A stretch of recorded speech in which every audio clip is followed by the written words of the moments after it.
Hey folks, it is 2:05 a.m. on the 5th of October, and excuse me, I guess I'm about to run out of power on this camcorder. I'll have to try and charge it up or something, but um, what did I do today?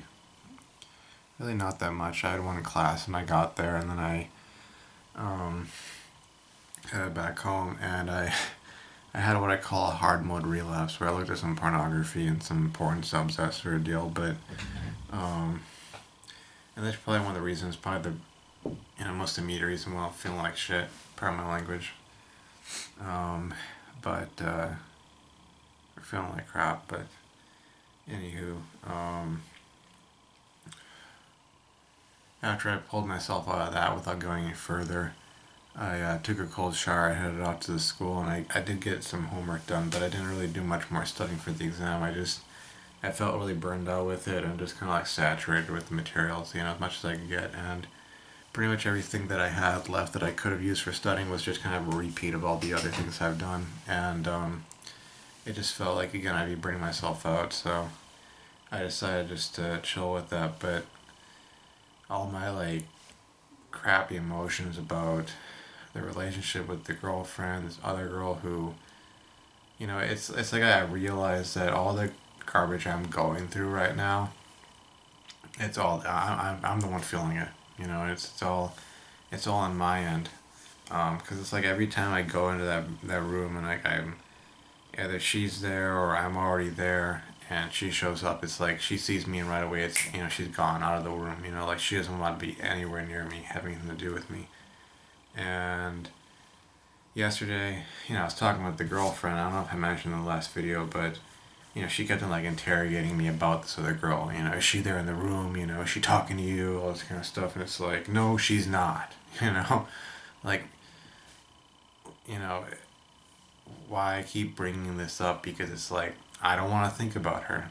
I don't want to, because I know it's not going to go anywhere. It's not going to lead to anything good. If it goes anywhere, it's going to go bad places. And over the last week, whenever I've gotten to the point where I couldn't really hold these things in, I would end up talking to some of the folks in there. And of course afterwards, I get this sort of paranoid feeling that someone's gonna spill those beans to another person, and it's gonna get out, and somewhere along there is gonna be a real jog off and try to embarrass me in front of her. Oh, Keen, or so has got feelings for so and so, and it's like there's nothing there, and she doesn't have anything to do with me, yada yada yada. And it's just like this whole sort of deal where, once again, like I'm the one suffering, I'm the one going through all this kind of stuff, and it's just like, it's this sort of callousness that I feel, that like I'm capable of feeling like his emotions, and you know infatuation, love, whatever you want to call it, but the other person just isn't, and it's like they don't care. It's there was this sort of mucked up situation that occurred last semester, and I'm the one thinking it over and over and over again, thinking, I had this opportunity, this girl really liked me, things with the girlfriend weren't going great, and we were basically going through a breakup because of her behavior by and large, etc., etc., etc. And again, it's like I'm going through this, the other person is not, it's like, wow, that sort of feeling of just like your suffering means nothing, it has no real value. And there was something I thought on the way home, and it had to do with like relapsing. I haven't gone in the full relapse, but obviously I've been tempted to. But it's like, at the end of it all, if I relapsed, like fully relapsed, and that was the thing that, caused me to fail the exam tomorrow, or technically speaking today, or, you know, drop out of school, end up on the streets and whatnot, like, people might go, oh, that's so bad what you went through, but it's like, they don't care. These girls don't care, like, you're nobody to them. Maybe for a moment you are, like, for a moment there I was a desirable guy to this other girl because I have a Moroccan girlfriend, she wanted an American boyfriend, and all that kind of stuff, and for all I know, she'd moved on and gotten her American boyfriend or whatever, because she is a very attractive woman and she could pull a guy if she really wanted to. Like, she wouldn't have to try, you know. Which again, it also makes me wonder, like, why she's acting like she's so uncomfortable around me that she has to leave the room right away. And I don't even like talk to her. Like, I've looked at her, I recognize that she's there, but I don't interact with her, you know. And you know, again, it's like you want it to all have meaning and purpose and a point to it, and we're to lead somewhere. But, you know, like with the relapse, like, okay, you were anxious, you were depressed, you were this, you were that, and that caused you to relapse or whatever. That's your excuse, you know. Um,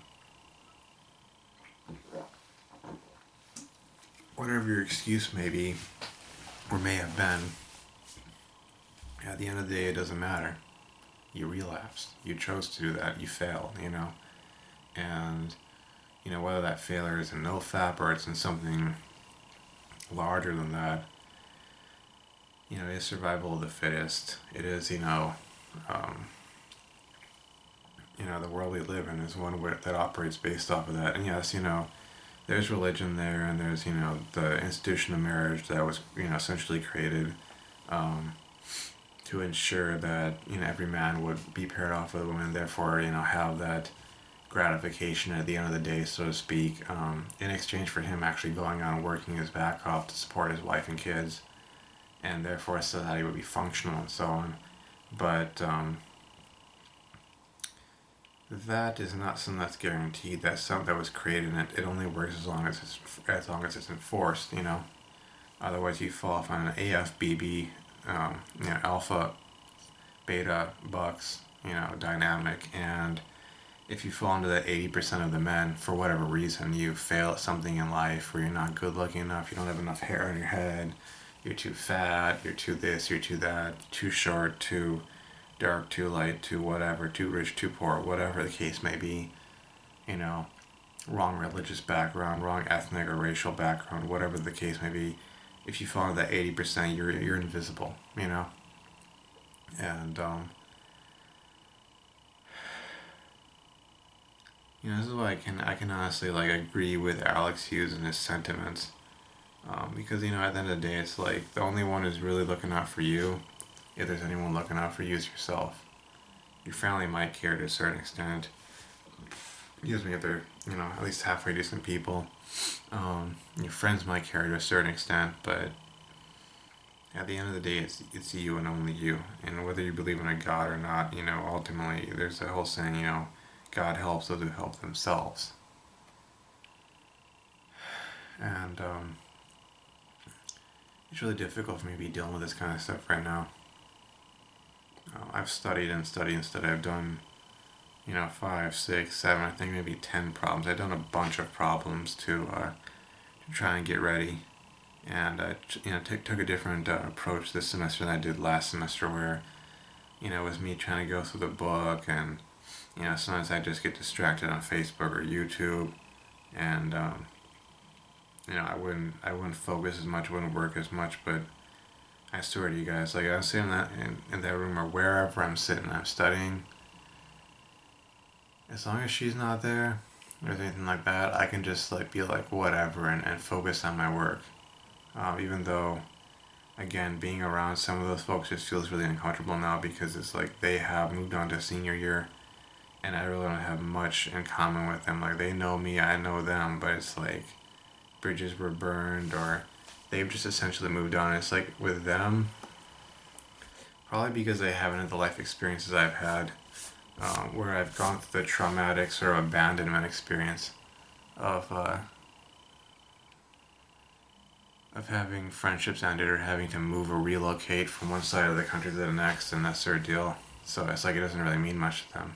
So, and this can be part one of this video because my power is running out. I'm gonna have to charge it up. So I'll try to collect my thoughts further, and go over like what I'm really going through, and etc. etc. Anyways, see you folks around.